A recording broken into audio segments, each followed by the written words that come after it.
გამარჯობა, ცუგობარი ისევ თქვენთანაა. ამჯერად უნდა ვილაპარაკოთ ძალიან საინტერესო თემაზე, რომელიც მე ვფიქრობ თითოეული თუ არა, ყოველ შემთხვევაში უმრავლესობა ცხოველის პატრონისთვის დგება ადრე თუ გვიან დღის წესრიგში. ეს არის ცხოველის სტერილიზაცია, კასტრაცია. ამაზე სალაპარაკოთ მოვედი და დიდი მადლობა მასპინძლობისთვის ვეტექს კლინიკას და მის მთავარ ვეტერინარ მარიამ ჩხიკვიშვილს. დიდი მადლობა სამუშაო დროს შეგაწუხეთ და მოგასწინეთ, მაგრამ მე მგონი საკითხი იმსახურებს, ხო? ცოტა მოვწდეთ უყედანი. შეგახსენებთ, რომ ცუგობარის მეგობარი და სპონსორია კომპეტენტორაც, ძალიანაც კარგი. ამ არხის მთავარი არსი ის არის, რომ მე ვცდილობ მითოსი, რაც ჩვენში გავრცელებულია ცხოველების მოვლის შესახებ, ან დავანგრიოთ, ან დავადასტუროთ და მივყვეთ. მოდი დავიწყოთ აქედან. ჩვენ ვიცით, ერთი მითი გვეუბნება, რომ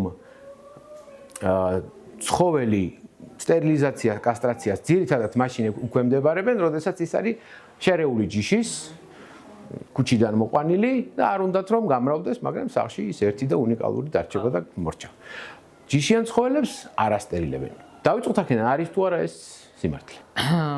არა, არ არის, პირდაპირ შემიძლია ვთქვა. პირველ რიგში, თუ მეტისებზე ვილაპარაკებთ თავისთავად, მეტისების სტერილიზაცია, კასტრაციის საკითხი კიდევ უფრო აქტუალური, იმიტომ არის მთელ მსოფლიოში, რომ ცხოველთა ჰიპერპოპულაცია გვაქვს ძალიან მაღალ დონეზე, არა მარტო საქართველოში, არამედ იგივე ამერიკაშიც და ძალიან ბევრ ქვეყანაში. და შესაბამისად იმისთვის, რომ რაოდენობრივად არ გაგვიჭირდეს ამ ცხოველთა ჰიპერპოპულაციის მართვა, სტერილიზაცია, კასტრაცია ყველაზე ჰუმანური მეთოდია. განსაკუთრებით 21 საუკუნეში ვართ და მით უმეტეს აუცილებელია მსგავსი ესა რა ქვია მიდგომების ქონა. თუმცა ჯიშიან ცხოველებშიც ძალიან ბევრს ასტერილებენ და კოდავენ, იქიდან გამომდინარე, რომ არის ჯიშობრივი მიდრეკილებები ამა თუ იმ დაავადებებთან მიმართებაში და იმისთვის, რომ ისინი არ გამწვავდეს ან არ გამოვლინდეს, პრევენციული ისა აქვს რა ქვია მიდგომა ამ შემთხვევაში სტერილიზაცია, კასტრაციის გამოყენებას. რა საკში შეიძლება სტერილიზაცია ცხოველის? ესე იგი მოდი ავიღოთ კატაც და ძაღლს. კი, აუცილებლად უნდა ავიღოთ კატაც. და თუ კიდევ რამე ვარიანტი განიხილება, ზაზუნა, სახელიდან გამომდინარე მარტო ცუგოზე არ ვილაპარაკებ. არა, ჩემთვის ცუგო ეს არის ზოგადი სახელი, რომელშიც მოიაზრება დაწყებულით ზაზუნადან სპილოტი დამთავრება. კი ბატონო. ესე იგი, აუცილებლად უნდა გავითვალისწინოთ, რომ არსებობს გარკვეული ასაკი, როდიდან შეიძლება რომ გასტერილნენ და დაიკოდონ. კასტრაციის შემთხვევაში კატებზე ვილაპარაკებ პირველ რიგში ძალიან მნიშვნელოვანია რომ ხვადი იყოს მინიმუმ 6 თვის, როდესაც უკვე მისი სასქესო ორგანოები ნორმალურად ჩამოყალიბდება და იქიდან გამომდინარე რომ შარდკენჭოვანი დაავადებები აქვთ ხშირად საკმაოდ კატებს, მათი შარდის pH-ი არის პრობლემური.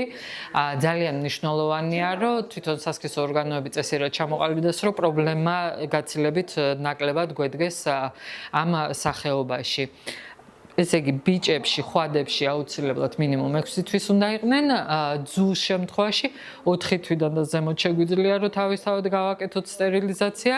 ოღონდ თუ საუბრობთ ქუჩის ცხოველების შემთხვევაში, თუ არ არის შესაძლებლობა იმისი, რომ ყოველჯერზე დავიჭიროთ, შეიძლება 2 თვის ასაკშიც გაასტერილო ძუ, მაგრამ ძალიან პატარები არიან, სათუთები არიან და ის ჰორმონებიც გარკვეულწილად ჭირდება და მე პირადად არ ვცდილობ ეგ გავაკეთო. ამიტომ მაინც ველოდები ძუშიც და ხვადშიც რომ 6 თვის გახდნენ და მე გავაკეთოთ, იმიტომ რომ რასაც ვაკეთებთ, უნდა იყოს სასარგებლო. ეს კატები. ხო. ძაღლებსაც იგივე ვადები ვრცელდება? ძაღლების შემთხვევაში, ესე იგი, ცოტათი ძუს შემთხვევაში ცოტა განსხვავებული აზრები არსებობს ვეტერინარიაშიც მათ შორის. ზოგი ვეტერინარი ძირითადად ამერიკაში და ევროპაში დაობენ მაგაზე, რომ თქვათ ესე თუ ესე. ძუს შემთხვევაში, ზოგ შემთხვევაში ამბობენ, რომ 6 თვემდე რო გასტერილდეს ეგრე ჯობია, ან არა და ამბობენ, რომ პირველი ციკლის შემდეგ. ჩემი გადმოსახედიდან ჯობია რომ 6 თვემდე გავასტერილოთ, რატო? იმიტომ რომ 6 თვემდე გასტერილებული ძუ ძაღლის შემთხვევაში სარძევე ჯირკვლის სიმსივნეების ალბათობა არის 0-ის ტოლი.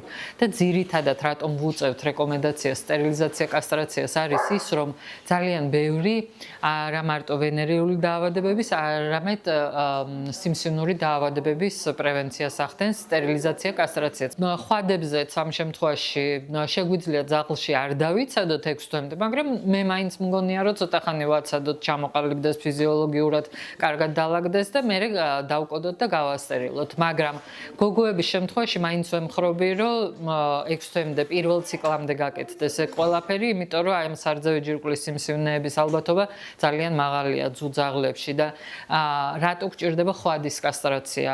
პირველ რიგში თუ პროსტატის სიმსივნეებს ექნება ადგილი, დღევანდელი დღის ჩათვლითაც 21 საუკუნეში პროსტატის სიმსივნეები არის საკმაოდ პრობლემური და არაეფექტური საოპერაციოდ და შესაბამისად მაქამდე თუ მივალთ, მე უკვე ძალიან რთულია იქიდან გამოსავალი თუ არა ნულოვანი. თავისთავად ახლა სათესლი ჯირკვლის სიმსივნეებიც არ ემართებათ, იმიტომ რომ სათესლი ჯირკვლები არა აქვთ და ასე შემდეგ მოკლედ ვენერიული სარკომები. ესე იგი ქვედაზღვარი რა არის მაშინ? აი 6 თვემდეო თქვენ.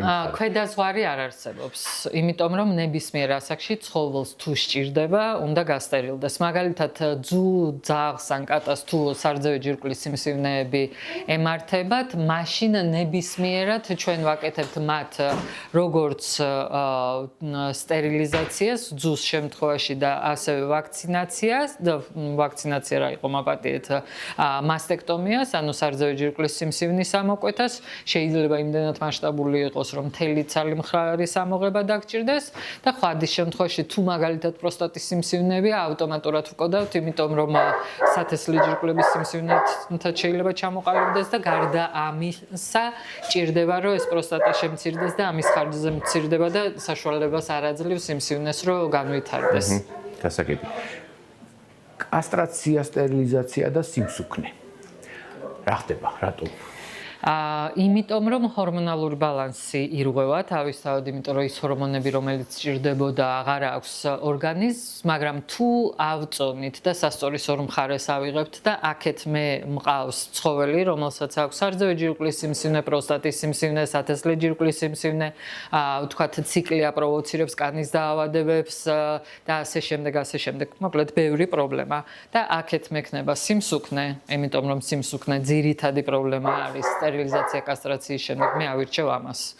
იმიტომ რომ ეს მაინც არის ჩემზე დამოკიდებული როგორც პატრონზე, რომ მე მყავდეს ცხოველი ისეთ საკვებზე, რომელიც არის დაბალკალორიული და მე მას ხელი შევუწყო იმაში, რომ ის იყოს ისე აქტიური, რომ იმ ცხიმების წვას კონდეს ადგილი, როგორც ჩვენ პროპორციულად, რასაც ვჭამთ თუ არ დავხარჯავთ, ვიქნებით სხვა წონით კატეგორიაში და თუ ვთქვათ ჩვენ ჭამთ იმდენს, რამდენიც ჩვენს ორგანიზმს მჭირდება და ზედმეტს არ ვიღებდათ ან ვარჯიშობთ, ჩვენ არ ვსუქდებით. იგივეა აქაც. ესე იგი, რომ დავწუროთ, კასტრირებულ, სტერილიზებული, ალბათ ნებისმიერი ცხოველი, მაგრამ განსაკუთრებით კასტრირებული, სტერილიზებული ცხოველი უნდა გამოიკვებოს სხვანაირად. სწორად. რასაც ამაზე ერთ-ორ სიტყვას მერეც ვიტყვით და ფიზიკურად აქტიური უნდა იყოს იმისთვის, რომ არ გასუქდეს, ხო? დიახ, აუცილებლად. ისედაც ფიზიკური აქტივობა ჭირდება ნებისმიერ ჯანმრთელ ორგანიზმს ჩვენის ჩათვლით და შესაბამისად ეგ მომავალში ჯანმრთელი სიბერის საწინდარეა ყველასთვის. საკვებს რაც შეეხება, რა არის განსხვავებული? აქ არა ბრენდზე მაქვს ლაპარაკი. არამედ რა არის პრინციპულად განსხვავებული ჩვეულებრივ არასტერილიზებულ და სტერილიზებულ ძაღლის საკვებს შორის? კალორაჟი. კალორაჟი. ანუ ძაღლი კატა არ აქვს მნიშვნელობა, ეს არის კალორაჟი. ჩემთვის მაგალითად, როდესაც მოყავთ ჩემთან ცხოველი და ვთქვათ, აი კასტრაციის, სტერილიზაციის მერე კვებაზე ვლაპარაკობთ, სულ ველოვნები. ჩემთვის არ აქვს მნიშვნელობა თქვენ აჭმევთ კასტრირებულის თუ არაკასტრირებულის საკვებს, სტერილიზებული და ვთქვათ მაგ საკვებს. ჩემთვის აქვს მნიშვნელობა, რომ თქვენ შეზღუდოთ კალორიები და მე შემიძლია ცხოველი დავტოვო იგივე საკვებზე, ოღონდ 30%-ით ნაკლები რაოდენობის შემცირებით, ხო? რაოდენობა შევამცირო, იმიტომ რომ კალორიებს შევამცირებ, იმიტომ რომ ის კალორიები მაგდენი რაოდენობით აღარ ჭირდება იმის ორგანიზმს. რა უნდა გაითვალისწინოს ზოგადად ადამიანმა, გინდათ მანამდე, გინდათ განმავლობაში ან მერე, როდესაც ცხოველი მიყავს კასტრაციისთვის, სტერილიზაციისთვის? პირველ რიგში თვითონ უნდა კონდეს გადაწყვეტილება მიღებული და მზად უნდა იყოს იმისთვისაც, რომ პოსტოპერაციული პერიოდი ცხოველებსაც აქვთ თავისთავად ისევე როგორც ადამიანებს და შესაბამისად მოვლა შეიძლება დასჭირდეს ან არ დასჭირდეს, გააჩნია მაინც ძალიან ინდივიდუალურია და ემოციურ ფაქტორებზეც არის დამოკიდებული. მეორე, როდესაც ვთქვათ, მიყავს საოპერაციო ან წინა საოპერაციო ანალიზებზე, აუცილებლად ცხოველი უნდა იყოს უზმოზე და მესამე, პოსტოპერაციულ პერიოდში მაღალი აქტივობა 10-14 დღის განმავლობაში არ არის დასაშვები, რა თქმა უნდა, პოსტოპერაციულ პერიოდში და აუცილებლად ჭრილობას უნდა ყურადღების მიქცევა იმ თვალსაზრისით, რომ ცხოველმა არ აილოკოს და არ გაიხსნას ჭრილობა, შესაბამისად ინფიცირება არ მოახდინოს და თავისითაც არ გაიხსნას. ჩვენ ქვედა ასაკი ვთქვით. მოდი ახლა ზედა ასაკი ვთქვათ. მე წავიყვანე წლების წინ ჩემი ძაღლი კასტრაციისთვის და მითხრეს რომ ცოტა უკვე ასაკშიაო და სახიფათოაო და მიჩიეს რომ მოდი ნუ გავუკეთებთო. იმის მერე დღესაც ცოცხალია, არა 1, 2 და 5 წელი გავიდა. სადამდე, როდემდე შეიძლება ეს საკითხი? ალბათ ნარკოზთან ამკლავების ამბავი იქნება. ეგ მომენტებია, იმიტომ რომ ნარკოზი არ არის ბუნებრივი ძილი და შესაბამისად არასოდეს არ იცი არც ასაკოვანში და არც ახალგაზრდა ცხოველში ორგანიზმი როგორ აიტანს. მე მგონი არც ადამიანში. არც ადამიანში, ამიტომ არის რომ ფურცელზე ხელს ვაწერთ. იმიტომ რომ არ არის ეს ბოლომდე ჩვენზე დამოკიდებული პროცესი და რაც არ უნდა ეცადო მაქსიმალურად ორგანიზმმა შეიძლება არ მოქცეს იმის საშუალება, რომ რევერსი ქვია, გამოიყვანო, გააღვიძო იმ კონდიციიდან და ამიტომ ასაკოვან ცხოველებზე დიდად რჩევა არ აქვს სტერილიზაცია, კასტრაციის კი არა, ზოგადად ოპერაციის თუ ძალიან საჭირო არ არის და არ ვეუბნებით ესე მაინდა-მაინც უნდა გავაკეთოთ, მაგრამ თუ ამისი საჭიროება არსებობს, ქირურგიული და ფიზიოლოგიური პრობლემები აქვს ცხოველს, ნებისმიერი ასაკი არის მისაღები და მაშინ აი წეღანო ვლაპარაკობდი, რომ სტერილიზაციას და მასტექტომიას ერთად ვაკეთებთ, ეს არის ნებისმიერ ასაკში. ძალიან დიდი მადლობა.